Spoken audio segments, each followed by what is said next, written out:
Hello everyone, this is Dan, and today we're going to be doing a PSA reveal. Say a PSA reveal, it's a little bit different. I'm not going to open up the box and everything like that. I was anxious and obviously wanted to see the grade, so it's already opened. I stacked them into 10s, 9s, and beneath that, this is the $15 recent special, and yeah, grades were about as expected. So I'm going to start with the 10s. I already stacked them. First one, that's Bryce Harper, Rookie Finest, 2012 Finest. This has a pretty high gem rate. So yeah, nice card. Be curious to see how Harper does. This is mainly baseball. A lot of like Jordan Alvarez and some Sotos, Aaron Judge we see now. Another 10. This is a 27 Bowman Platinum Radar. Like this, got these before last season, before the big home run season. So got a few of his raw cards, and this looked like one of the better ones to grade. So pretty cool looking card. Next one, both these are the same. These are the Juan Soto Stadium Club. This is the 2020. This is the Soto Shuffle. This is the chrome, not the refractor, but still kind of a neat looking card there. And I was trying to think, I don't know any other player they have the Soto Shuffle. That's what he's doing there. I'm not sure there's many other players have that. There's like the Skyhook of Kareem. Was it like Riddick? Not Riddick. What was that? Razor Ruddock had the crook, cross between an uppercut and a cross. I'm not sure many baseball players have like a specific movement or name of motion after them. I don't know if they called Fernando like looking up at the sky when he used to pitch, if that was something, or huge kick. But there's a Soto Shuffle. I have a couple of those kind of cool looking cards. Next few are Jordans. I'm a big Jordan Alvarez fan. It's kind of a neat card. This is Pete Alonso. It's just, I don't know if he's like an artist or the wife's an artist or something like that. Describes it on the back a little bit, but not a super common card. Kind of neat looking. Let's do some graffiti. It's supposed to be inspired by the streets of New York. And they're kind of cool cards. It's numbered out of 99. The progression. This is a nice clean. I tend to like cards with sort of a pure white and black, and then the orange really pops when you have that. Besides chrome cards, I mean, it's kind of neat seeing shiny cards, but I like this kind of a nice looking clean card. Even the font is nice and clean, so it's a pretty cool looking card. It's 10, tops on demand. There's a little pop kind of thing. There's like a pop 8 or 10 or 3 or something like that. Here's a Throwback Thursday. Another 10 like this card, especially being 87 had the Bo Jackson under Future Stars, and of course that's the year of the Barry Bonds rookie, the non-update rookie. Will Clark was that year. 87 was a cool set. One thing I wish they would do for these throwbacks is, the front looks the same, but the back, I wish they would just show the stats. They kind of have more just this different text kind of describing what Throwback Thursday is, and it'd be neat to actually have the card look normal, or look like the the back of the real card. That's why I like pulling one of these. Like, I really like this Jordan Alvarez card. It has the actual stats. The back looks the same as the 54. The Hank Aaron and the Ernie Banks rookie year. So it's kind of neat when they have the back look the same. But anyways, decent card. Last one is this Topps Total. Again, it's kind of going for some of the less typical Jordan Alvarez cards. I have a lot of his cards, and they're also really inexpensive. It's funny, I was thinking late, people talking about how, granted, the pop counts are higher, but that, cards now are so expensive. But you think probably a lot of people watching this grew up in the 80s. Like, how much was a 1984 Don Mattingly back in the day? Like, it took a couple years, maybe 86, 87. That card, I don't know, was maybe like $10. And if you adjust that for inflation, that's a lot more expensive than a lot of the singles you can buy now. Buying Sotos and Alvarez's and Acuna's raw, which obviously we were looking to buy the Mattingly raw for far less than that was on an inflation adjusted basis. Higher pop counts now, but still you can get some cool looking cards for actually not that much. These are the 9s now. See, a lot of these was hoping for 10s. This card I like. I actually really like the Donruss Optic, but I kind of like rated rookies. Growing up starting with like, Fred McGriff and a lot of the rated rookies from back in the day. It's kind of neat to see those. Even though they're not fully licensed, I kind of like the way those look. Sent in several of these. I previously saw the 10s. Here's a 9. Not sure exactly what the difference is. Can sit there and look at it in detail and probably wouldn't be able to tell too much. Here's another one. Was hoping for a 10 on this one. Only got the 9, but still like it. Cool card. That's the Allen Ginter Chrome. This one is the Refractor. Do have this as a 10. I bought this raw. I was hoping for the 10, but can't win them all. There's a cool album by Primus, like their B-sides. If there are any Primus fans out there, but it's called They Can't All Be Zingers. So it's like the songs that they wrote that weren't good enough for the real albums. And with cards, it's the same way. They can't all be zingers. Here's a 2012. A couple of these were CSGs. I had them in lower, I don't like it. I think they're in 8 CSG slabs. And I cracked them and sent them. So this one got a bump, and buying the CSG slabs are also a lot less expensive. There's a couple more in here that were CSG slabs, and they went up quite a bit. It's another Bryce Harper. This one is really cool looking. I'm not sure how they decided that this one was a 9. There's so many kind of like, it's kind of a neat die cut. It's the atomic refractor. It looks like it's melting. Kind of a neat design for the card. Numbered out of 99.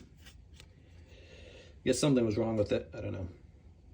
I'm not a grader, but probably wasn't melting enough, or something was wrong with it.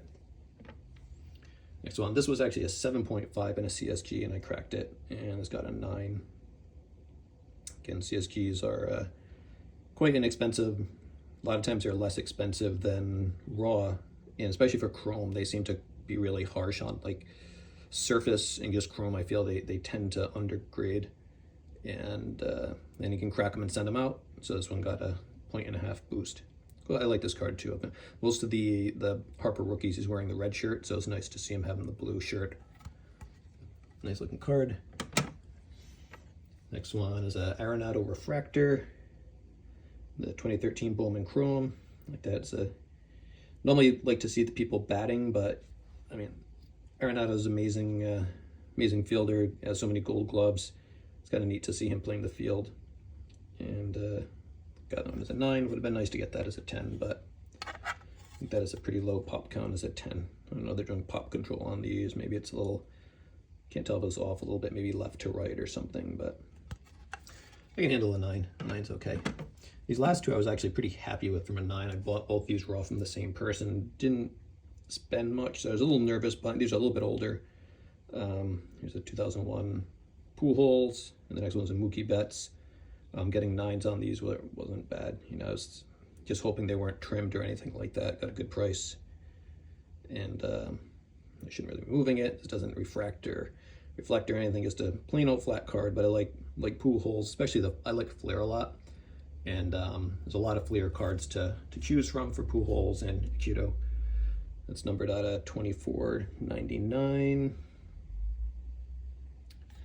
One of these days I'll do a Pujols video. I have a fair amount of his rookie cards. Kind of interesting that so many of them are numbered, so at least you know what the print run was. And here's the other card that I bought raw from that guy, and it turned out pretty good. It looked sharp, reasonably well centered. I guess maybe up and down it's off a bit, as well as me. So maybe that's what got the 9, but it's pretty sharp looking. This isn't, I have most of Mookie Betts rookie cards. Do not have this one, so I was able to get it. I think it was like 20 to 30 bucks raw. So not too bad. That one I'll wait to the end because that was one of the really bad ones. Now we're going down to the 8s. Bowman Chrome, Peyton Manning. He's part of my PC. I don't have that many Peyton Manning cards. Basically, as rookies, he has so many rookie cards. I was just collecting those, and I thought this looked decent. Still looks decent. 8 isn't great, but not the end of the world. Just throw that in the PC. Freddie Freeman, big fan of the Bowman Sterling set. That whole year, 2011, I only had see Trout and Goldschmidt and Freeman and Altuve. And Chris Sale isn't doing great, but Chris Sale. And this specific set, I think there was like the Harper. They had a pre-rookie card. They had Machado as a pre-rookie. Just a really cool set. And I think the design's also really nice, also. But the cards aren't that. They're not like too expensive for the non-Trout cards. Freeman also, I find it interesting. There's a 5%. I call it like the Trout-Freeman ratio, and it is 0.05. So basically, if you take almost any Trout card, it's nice because they have, they're from the same sets. Freeman will always be about 5% of what Trout is, anywhere between like 4 and 6% of, looking at like the E-tops or like this card, or the main, like the Topps update, the Topps rookie. He doesn't have a chrome, but Trout doesn't. But good way to look at it. Anyways, I like Freeman. Freeman kind of also reminds me of like Richie Cunningham from Happy Days. If you gave him HGH, he's just a big dude. Not saying that Freeman's on HGH, he's just a big dude. He looks like super like American with freckles, and seems like the kind of guy's gonna say like, "Oh shucks," or "Hey fellas." In 2023, not many other people are gonna do that, but great player. I think he's gonna age well. Speaking of someone that's probably not gonna say "Oh shucks," unless he puts a vulgarity in there too, Manny Machado. I like him. He's definitely probably one of the main guys at IPC. I think he's underrated. I think he's going to age well. He's already halfway to 3,000 hits and 500 home runs. He probably won't, but if there's any player right now that can hit 3,000 hits and 500 home runs, I think would be Machado. Still unlikely, but he's young and he's more than halfway there. And I think even if he has like 3-4 more decent years, playing maybe 90% of how he's played the last few years, you'll be surprised at his stats. If you go look at his stats, he's done well. Top 5 in MVP voting several times. He's kind of lost his, kind of the attitude of when he was young, but like him. Here's an 8. Just another. Cracked that. That was another CSG slab. That upper left-hand corner isn't very good. And last one, Mike Trout. Bought this in a big stack of Mike Trout cards. Would have liked to have gotten the 9, but this is a rookie year card. Has him with the USA team shirt on. It's pretty cool. Kind of not a surprise that he was one of the top 100 recruits there, not top, whatever, top 100 rated ball players. Seems like he should have been, because he has turned out to be quite good. And we'll see. It'll be interesting to see how he does in the next couple of years. See if the back injury really holds him back. If he still only played 120 games last year, but got 40 home runs. Can he get a couple more seasons where he plays 140, 150 games? Before the inevitable slowdown hits. Just how many years does he get in before that happens? This one I got killed on. This one got a 6. Another Peyton Manning. Oh, hide that. That's an acetate card. Skybox EX is a cool card. Always shocked at how inexpensive Peyton's cards are compared to Brady, even though they're only 2 years apart. And it was sort of interesting that each, it's sort of like there can only be one in most generations. There can only be one player that people really follow, and it seems to be Brady, not Manning. So that's it. Thanks for watching, and have a good day.